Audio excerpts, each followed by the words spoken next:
Hello students, good afternoon to all of you. बच्चों, previous class में मैंने आपको लेबर चैप्टर में जहां तक कंप्लीट बच्चों टाइम का रिलेटेड जो भी थ्योरी था बताया था। सिर्फ 2-3 question over time, casual worker, out worker, preventive cost and maintenance cost नहीं बताया था, वो नेक्स्ट बताऊंगा बोला था। एंड जहां तक हम लोग आज पढ़ने वाले थे बच्चों लेबर टर्नओवर एंड उसका थ्योरी, उसका प्रॉब्लम नहीं, पर लेबर टर्नओवर में बच्चों में कल पढ़ा होगा क्योंकि थोड़ा सा बोर्ड का प्रॉब्लम है लाइट का, ठीक है। तो आज जो और रिमेनिंग कुछ थ्योरी था लॉन्ग क्वेश्चन उसको कंप्लीट करता हूं। तो जहां तक बच्चों लेबर कॉस्ट कंट्रोल का सवाल है, so labour cost control topic में जहां तक अभी तक हम पढ़े हैं and exam point of view से सबसे ज्यादा इंपॉर्टेंट क्वेश्चन आता है एंड सबसे सिंपल क्वेश्चन है, पर पता नहीं वो क्वेश्चन हमेशा ही आता है। शायद बच्चों के लिए बोनस की तरह से होता है, पर स्टूडेंट्स पढ़ते भी नहीं उस क्वेश्चन को।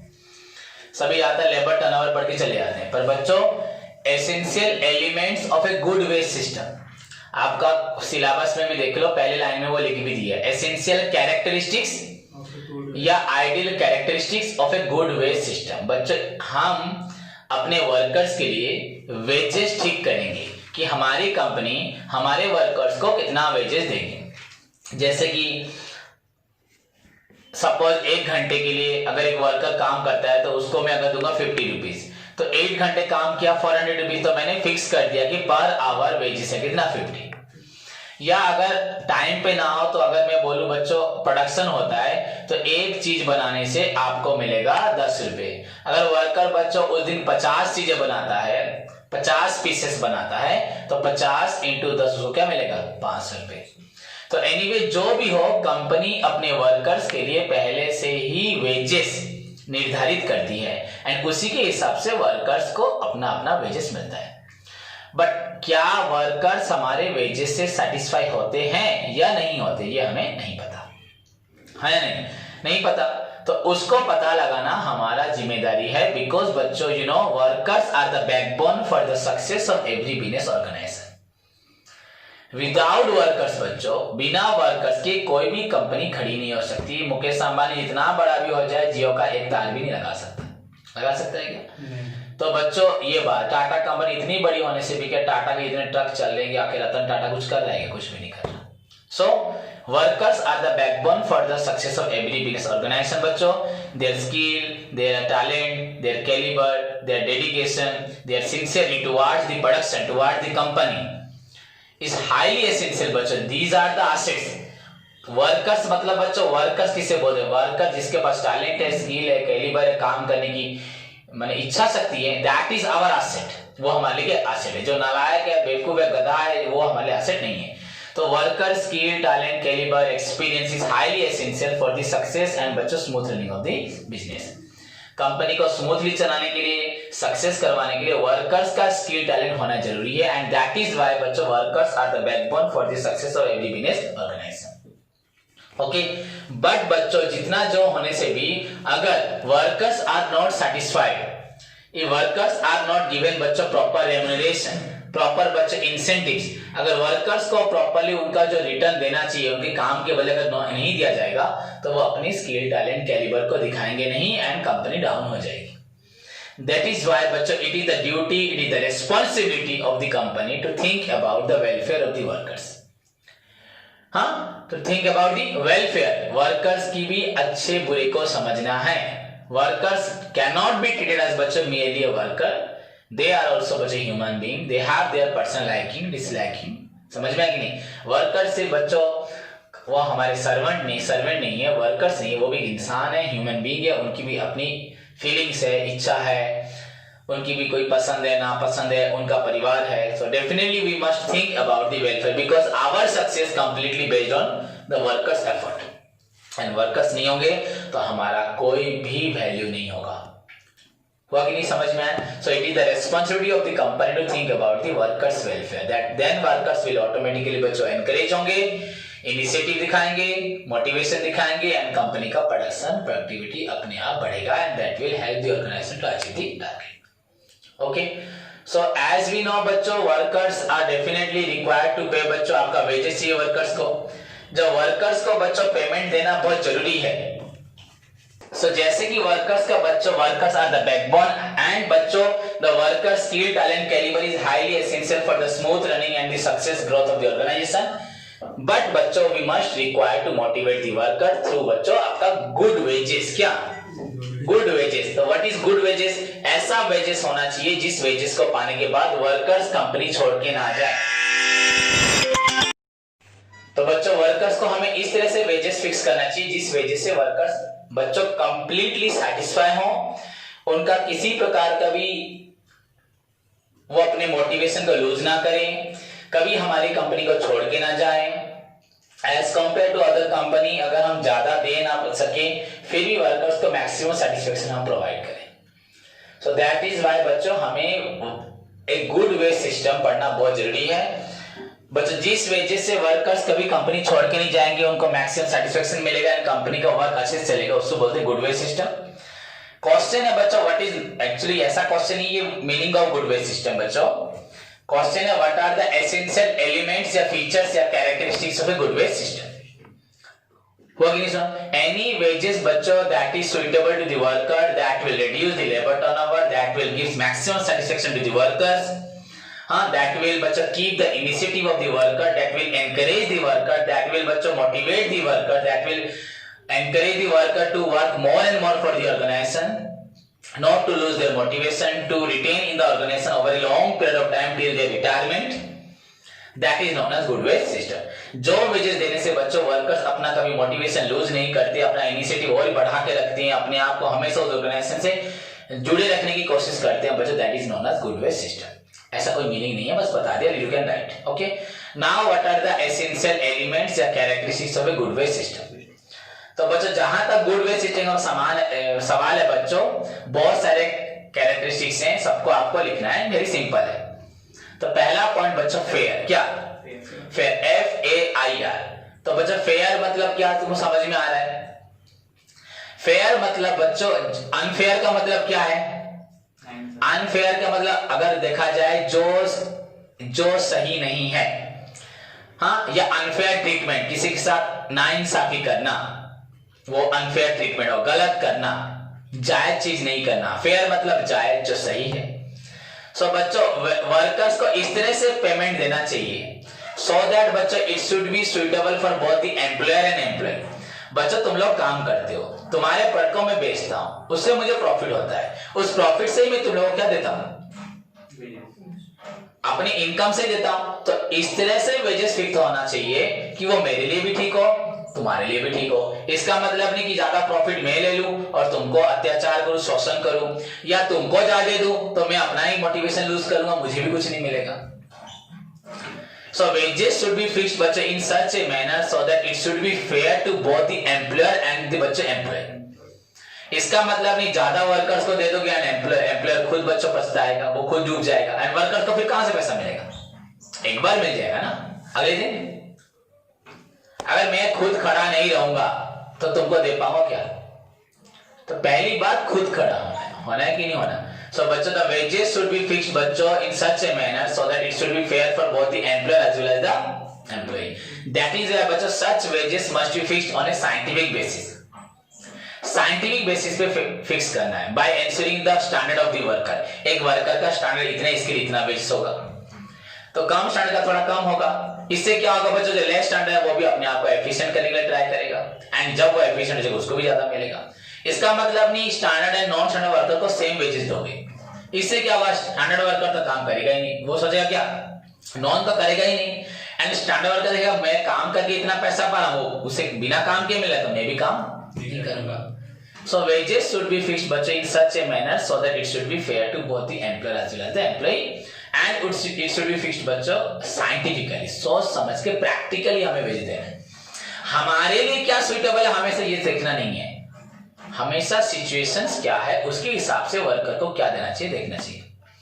बच्चों अगर देखा जाए सर्दियों के दिन में, गर्मियों के दिन में, बारिश के दिन में अगर एक इंसान को गड्ढा खोलना है तो बच्चों गर्मियों के दिन में मई में वो जमीन पूरा पत्थर की तरह हो जाती है, उसको एक गड्ढा खोलने में बच्चों 3-4 दिन लग जाते हैं, उसी गड्ढे को अगर वो सर्दियों में खरीदता है उसको 1 से 1.5 दिन लगता है, एंड बारिश में बच्चों वो 1 दिन में 2 गड्ढे खोल लेता है। तो डिफरेंस है, बारिश मतलब हल्का बारिश हुआ होगा, पानी नहीं जमा होगा, समझ में है कि नहीं। तो वर्कर्स का पेमेंट मैं आपको एक गड्ढा खोलने के लिए बच्चों दूंगा 200 रुपए, हाँ ठीक है, सर्दी बारिश में ठीक है, वो 1 दिन में 2 गड्ढा खोलेगा, 400 500 600 रुपए कमा लेगा। पर आपका गर्मियों में तो बच्चों वो 1 दिन 2 दिन 3 दिन में एक गड्ढा खोलेगा, तो उसको 200 रुपए दोगे वो 3 दिन में चल पाएगा? नहीं चल पाएगा। तो वहां पे सिचुएशन साइंटिफिकली सोच के देना, ये नहीं कि हाँ उसको तो पहले मैं देता था इतना, तुमको भी उतना ही दूंगा। तो उसको देने का पीरियड अलग था, इसको देने का पीरियड अलग। समझ में आया कि नहीं है? क्लियर समझ में आया? So that is the first point, fair, the wages should be fair to both employer as well as the employee. Okay, then second point, guaranteed minimum wages. बच्चों सपोज आज फैक्ट्री तुम लोग आए, पर फैक्ट्री में आज मटेरियल्स नहीं है, तो आज काम नहीं होगा, या मशीन ब्रेकडाउन है, या पावर फेल्योर है, इसका मतलब क्या पेमेंट नहीं होगा? अगर ऐसे अगर होता रहा पेमेंट नहीं होगा, बच्चे तुम लोग स्कूल में पढ़ते थे, बच्चा तुम्हारे तो इंग्लिश मीडियम में बच्चों अप्रैल में जून तक पढ़ाई नहीं होता, फी नहीं लेते क्या? कोरोना में क्या किसी ने छूट कर दिया? उल्टा फी बढ़ा दिया, बढ़ा के बहाना कर रहे हैं। तो बच्चों वहां पे कॉलेज वगैरह तुमसे लूट रहे हैं, यहाँ पे वर्कर जो दिन रात अपनी मेहनत से कंपनी को चलाते हैं, अगर एक दिन काम नहीं हुआ कंपनी का, तो उसके लिए भी वर्कर्स को पेमेंट देना चाहिए मिनिमम। क्या सपोज तुम्हारा वेजेस तुम लोग हर दिन 500 600 700 800 रुपए लेते हो, पर मिनिमम एक बच्चों होगा 400 रुपए, तो मिनिमम बच्चों काम होए या काम ना होए तो भी कम होगा भी, तो तुमको मिनिमम उतना पैसा मिलेगा। अगर फैक्ट्री में अगर 15 दिन मिनिमम नहीं मिलेगा, वर्कर ऐसे आके खाली चले जाएंगे, तो वर्कर्स क्या सोचेंगे, इस फैक्ट्री में हमारा फ्यूचर, वो और कहीं चले जाएंगे। पर मिनिमम वेजेस मिलेगा तो उनको लगेगा हाँ काम नहीं भी हुआ था, कंपनी हमें पैसा देती है, उससे हमारा परिवार चलता है, इनिशिएटिव बढ़ेगा। सो बट सेकंड पॉइंट बच्चों, the workers should be assured, should be given guarantee of बच्चों आपका minimum guaranteed wages in spite of the work, instead of the work, irrespective of the work, in spite irrespective of the work. काम होए या काम ना होए, material shortage हो, power failure हो, एनी अदर रीजन हो, but workers should be assured of बच्चों minimum guaranteed wages irrespective of the work done by them. समझ में आया कि उनको मिनिमम मिलेगा ही मिलेगा। और एफिशिएंसी, अगर एफिशिएंसी कम भी होगा तो उनको मिनिमम मिलेगा, ज्यादा नहीं मिलेगा बट मिनिमम मिलेगा। Okay, so what are the characteristics of a good wage system. मेरी कंपनी में आपको अच्छा वेजेस मिलेगा, अगर नहीं भी मिलेगा तो बच्चा फेयर मिलेगा, कोई नाइंसाफी नहीं है। काम नहीं भी होगा तो तुमको गारंटेड पैसा मिलेगा, उसमें भी कोई नाइंसाफी नहीं है। तो सेकंड पॉइंट गारंटेड हुआ। देन बच्चा payment on merit basis. The third essential characteristics of a good wage system that it must be fixed so that it will बच्चों encourage the efficient worker. That means efficient worker बच्चों talented worker जो होगा he must get बच्चों get higher wages on the basis of his efficiency. हाँ, तो higher wages बच्चों किसको मिलेगा? एफिशिएंट वर्कर को। एंड बच्चों जो इनएफिशिएंट होगा एज कंपेयर टू उनका वेज के हिसाब से इनको थोड़ा कम मिलेगा, so that they will try to become efficient. So the another characteristics of an ideal wage system, good wage system, that it should be fixed on merit basis rather than बच्चों work basis। सिर्फ work नहीं, merit basis। क्या? अगर जिसका performance अच्छा होगा definitely he or she is entitled to get बच्चों higher wages as compared to बच्चों आपका जो आपका inefficient workers है। तो इससे क्या होगा? ये भी गुड वेज है कि नहीं है? नहीं तो अच्छा वर्कर कभी भी कंपनी के लिए अच्छे से काम ज्यादा दिन नहीं करेगा, कुछ दिन करने के बाद वो अपना मोटिवेशन लूज करे, वो कोई तो नहीं कर रहा, मैं क्यों करूंगा। समझ में आया कि बच्चों बहुत सारे टीचर्स हैं, बहुत सारे स्टूडेंट्स हैं, बहुत सारे लोग हैं जॉब करते हैं, मेरे फ्रेंड सर्कल में भी मुझे बहुत मेरे क्लोज लोग ही बोलेंगे कॉलेज में आजकल कोई नहीं जाता, ऐसे बोलते हैं कोई नहीं जाता तो हम लोग क्यों जाएं, बस जाके आने की जरूरत, तो कोई जाता भी नहीं है। तो मैं उनको ये बोलता तुमको सैलरी तो मिलता है ना, तुम्हें ये क्यों नहीं फील रहा होता कि हमें सैलरी मिल रहा है, अगर हम 1 घंटा या 15 मिनट या 20 मिनट जाके प्रेजेंट डाल के आ जाए तो प्रॉब्लम नहीं ना, कोई नहीं जाता तो हम क्यों जाए। तुमको शर्म नहीं आती सैलरी लेते हो बिना काम किए? ये बात पॉइंट है कि नहीं? अगर बिना काम के पैसा लेते ना, कोई नहीं जा रहा, कोई की बात क्यों सोचते हो, अपना काम खुद करो ना। यही सोच अगर वो जो देखेगा कि वो जा रहा है मैं नहीं जा रहा, उसको खराब लगेगा, वो अपने आप काम करेगा। तो बिना काम के पैसा लेना सही बात है?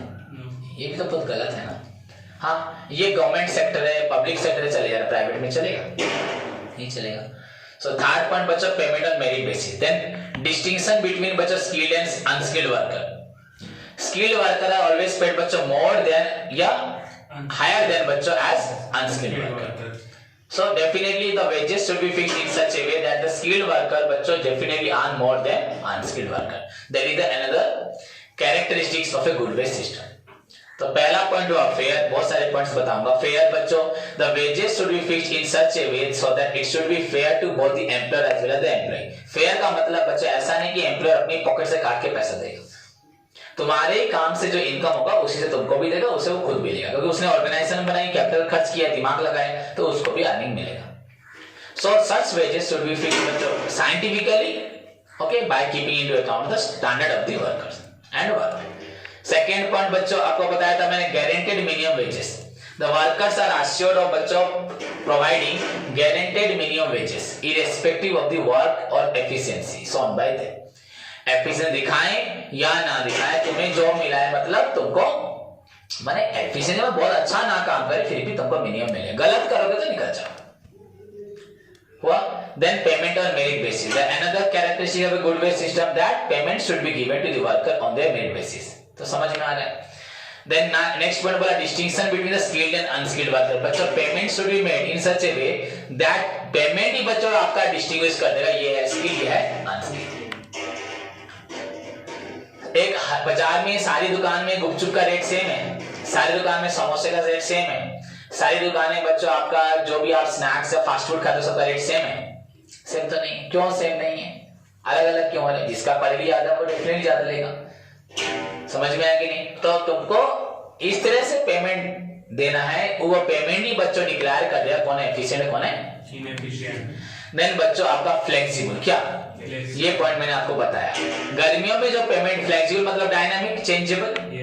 द वेजेस शुड बी बच्चों changeable, flexible. It doesn't mean कि मैं 500 देता हूं मतलब 500 ही दूंगा। चाहे बच्चों यहां पे काम करो, चाहे कश्मीर में काम करो, कश्मीर में एक वर्कर काम करे ठंड में पागल नहीं हो जाएगा, तो 500 रुपए दोगे? ओके बच्चे, एक आर्मी ऑफिसर है, अब तुम एग्जांपल समझाता हूं अच्छे से, इनकम टैक्स में ये पढ़ेंगे। एक आर्मी ऑफिसर है सेंट्रल गवर्नमेंट का, उसका ड्यूटी बच्चों पेंशन में है, हाँ, हरिचंद्रपुर जंगल में है। उसको जो पेमेंट मिलेगा, जो हमारे आर्मी ऑफिसर उसी ग्रेड के, उसी लेवल के, उसी के साथ ज्वाइन किए, हाँ, ट्रेनिंग लेके एक ही पोस्ट में है, पर वो आदमी आपका हिमाचल प्रदेश में है, जम्मू कश्मीर में, उसका पेमेंट क्या सेम होगा? नहीं सेम होगा, बट इंसेंटिव ज्यादा होंगे, अलाउंस ज्यादा होंगे। अलाउंस यहाँ पे अगर उसको कोई भी अलाउंस 200 रुपए मिलता होगा, वहां पे उसको अलाउंस बच्चों 1000 से 2000 होगा पर डे हो जाएगा, क्योंकि वो इतने ऊपर रहता है, अपनी रिस्क में रहता है, तो उसका डेफिनेटली क्या अलाउंस ज्यादा होगा। सैलरी सेम होगा, अलाउंसेस ज्यादा। अलाउंसेस मतलब सैलरी का इन एडिशन टू सैलरी के साथ हम लोग उसको जो देंगे, बहुत हाउस रेंट अलाउंस हुआ, समझ में आएंगे, एंटरटेनमेंट अलाउंस हुआ, मेडिकल हुआ, चिल्ड्रन एजुकेशन हुआ, हाँ, ऐसे बच्चों बहुत सारे फैसिलिटीज मिलते हैं। तो वेजेस शुड बी बच्चों फ्लेक्सिबल, क्या होना चाहिए? As per the requirement, as per the situation के हिसाब से वेजेस। ये नहीं कि यही वेजेस अगर मैं यहाँ पे पोस्टिंग करूंगा तो मुझे जो मिलेगा रेगिस्तान में पोस्टिंग वही मिलेगा पेमेंट, तो कोई भी जॉब करेगा नहीं करेगा। Then बच्चों minimum labour turnover, the wages should be fixed in such a manner so that it will give satisfaction to the worker and they will never leave the factory. Labour turnover नहीं होना चाहिए, मेरा wages ऐसा होना चाहिए worker कभी छोड़ के नहीं जाएगा, कोई भी सुनेगा इस कंपनी में इतना वेजेस है तो वो आके काम ही करेगा, कभी छोड़ने का नाम नहीं लेगा। कोई नहीं, फ्लेक्सिबल भी होगा, हर साल आपका चेंज होगा, हर साल में आपका वेजेस 50-100 रुपए बढ़ेगा, चेंज भी होगा, डिफरेंट सिचुएशन में चेंज भी होगा। समझ में है कि नहीं? देन बच्चों उसके बाद शुड नॉट वायलेट एनी बच्चों एग्रीमेंट। हमारा वेजेस, जैसे मैं तुमको एक दिन बोला था क्वेंजर के साथ आपका जो लेबर लोग उड़ीसा है, उसमें शायद क्वेंजर में शायद लेबर का पेमेंट 400 रुपए पर डे होना चाहिए, शायद बोला, लगभग मुझे कोई बोल रहा था। तो 400 मतलब महीने का उसे 12,000। तुम्हारी दुकान में किसी को भी तुम रखते हो बच्चों, उसको मिनिमम तुमको 12,000 देना चाहिए, ज्यादा होगा कोई प्रॉब्लम नहीं, कम देना नहीं चाहिए। तो लेबर पेमेंट बच्चों should be fixed in such a way so that it will never violate any बच्चों एग्रीमेंट ऑफ आपका लेबर लॉ। लेबर कंपनी बच्चों लेबर को अगर कम पैसा देगी, लेबर लॉ को को मालूम पड़ता है तो वो कंपनी बंद कर देगा। समझ लो, जितने भी घर में अगर पेरेंट्स काम भी करते हैं, अगर वो अपना हक मांगे, सारे यहाँ जितने लेबर एक वेंचर में हक मांगे तो बच्चे सारे दुकानदार उनको उतना पैसा देने के लिए मजबूर हो जाएंगे। समझ में आया कि नहीं? क्योंकि उनका भी लॉ होता है। So wages should be fixed बच्चे in such a manner so that it will not बच्चों violate any labor agreement, labor laws। Labour related जितने लॉज है, लेबर का कितना काम करवाओगे, कितना पेमेंट दोगे, हाँ, उनके लिए क्या क्या वेलफेयर फैसिलिटीज होगी, हाँ, लेबर को बच्चों आप अच्छा पेमेंट भी दोगे, अच्छा नॉन मॉनेटरी बेनिफिट भी दोगे, लेबर का फ्यूचर के लिए उसको सिक्योर करोगे, हाँ, उसका फ्यूचर सिक्योर मतलब उसको लाइफ रिस्क को भी कवर करोगे। अगर बड़ी बड़ी मशीनरी में काम करता है, देखो यहाँ कोरोना में जो मोदी ने डिक्लेयर किया 50 लाख बच्चों, मैंने खुद जाना है, कुछ हमारे कुछ रिलेटिव स्टाफ में, उनके रिलेटिव में एक शायद डॉक्टर मर गया तो उसको बच्चों 50 लाख मिला 6-7 दिन पहले। सोचो 50 लाख गवर्नमेंट ने दिया कि नहीं दिया? कोई कोरोना आज के, हाँ अब कोरोना इसे इतना नहीं है, बट शुरुआत में इतना डर था। कौन वर्कर्स, कौन डॉक्टर, कौन बच्चों पुलिस जाके वॉलंटरी काम करेगा, अपने मन से करेगा? उसको डर नहीं होगा, पर कर रहे थे कि नहीं कर रहे थे? हाँ, तो डेफिनेटली उनको 50 लाख का इंश्योरेंस देना एक इनिशिएटिव था कि नहीं था? तभी जाके वो सोचते अगर हम मर गए तो हमारे परिवार को हम जिंदगी भर में इतना कमा के दे नहीं सकते, एक दिन में मरने से क्या हो जाएगा? 50 लाख मिलेगा प्लस उनका सैलरी वगैरह तो जो होगा होगा। समझ में आया कि नहीं? तो it should not violate any principle या any labour related agreement. Then बच्चों सिंपल मतलब द मेथड्स ऑफ बच्चों calculating wages should be simple. मुझे बच्चों हर दिन 600 रुपए मिल रहा है, मैं अगर पूछूंगा अपने एम्प्लॉयर से, या वहां पे जो बैठा है पेरोल बना रहा है उससे पूछूंगा, एम्प्लॉयर तो नहीं, जो चार्ज में होगा, कि भैया आपने भाई 600 रुपए दिया क्यों, उसको 700 रुपए क्यों दिया, मुझे समझाओ। हाँ, तो वो इस तरह से लेबर का जो वेजेस कैलकुलेशन का प्रोसीजर होगा वो इतना सिंपल भी होना चाहिए सो दैट वर्कर्स आराम से समझ पाए और उनके मन में कोई कंफ्यूजन ना रहे।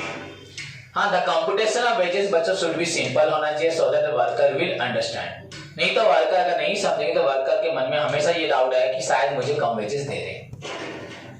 हाँ, so the computation of wages, the wage procedure बच्चों, the system, the method which is followed बच्चों to fix the wages for the workers should be simple to understand।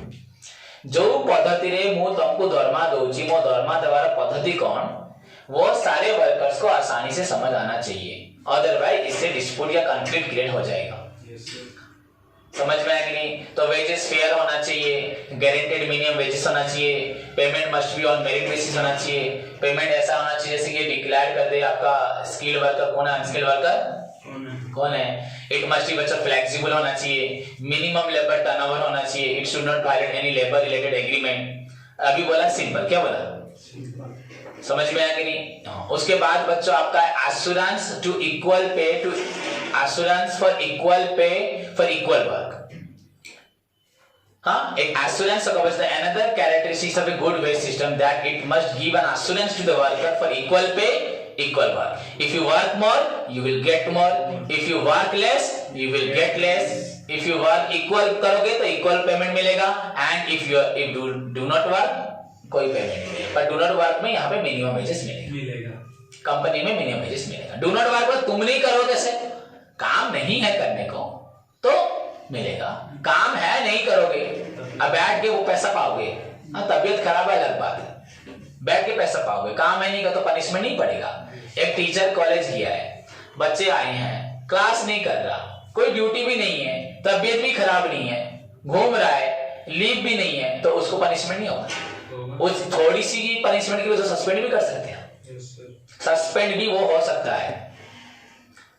कोई रीजन तो होगा ना, क्लास क्यों नहीं कर रहा, अदर ड्यूटी कर रहे हैं, बच्चों को कोई टास्क दिया, कोई असाइनमेंट दिया है, प्रिंसिपल ने कोई जॉब दिया है, हाँ आज छुट्टी पे है, कोई तो रीजन होगा ना। विदाउट एनी रीजन कॉलेज जाके घूम रहा है, क्लास नहीं कर रहा, तो बच्चों वहां पे क्या हो जाएगा, पनिशमेंट हो जाएगा। समझ में आया कि नहीं? सो पर इफ यू वर्क मोर उसको ज्यादा मिलेगा, लेबर को, हम लोग को सैलरी में ज्यादा नहीं होता।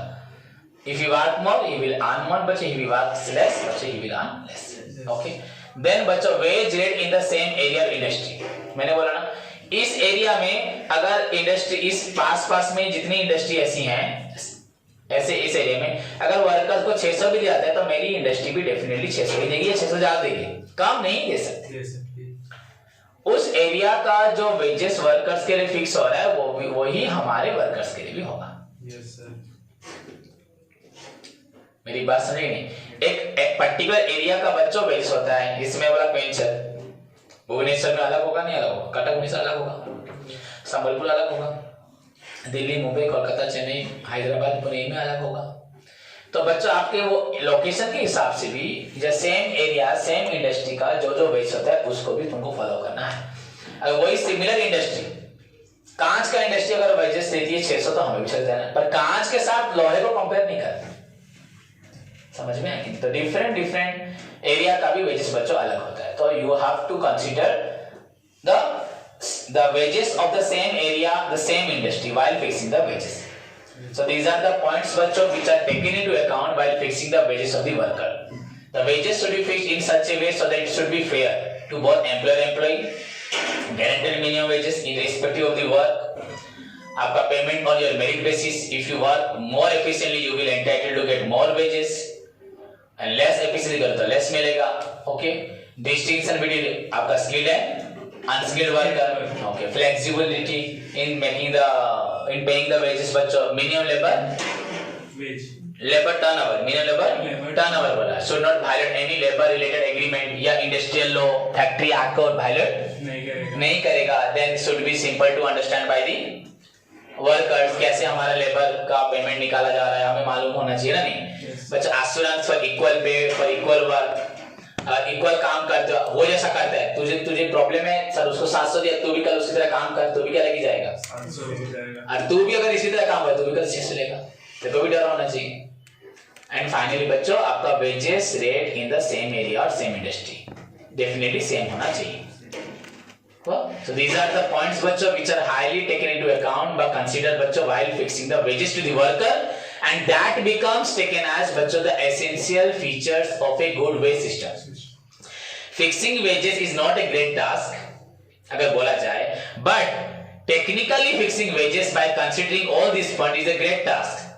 If you want a great future, long term future, अगर long vision है, big visions है, अगर अपनी कंपनी को टाटा की तरह बनाना चाहते हो 100-110 साल के बाद भी चल रही है, तुम्हारी कंपनी भी हजारों साल के बाद भी चलेगी, तो डेफिनेटली यू हैव टू बच्चों क्या think about the welfare of the workers, because workers are the backbone for the success of every business organisation, and their skill talent जो आपकी एसेट है that will remain with you only when they are satisfied.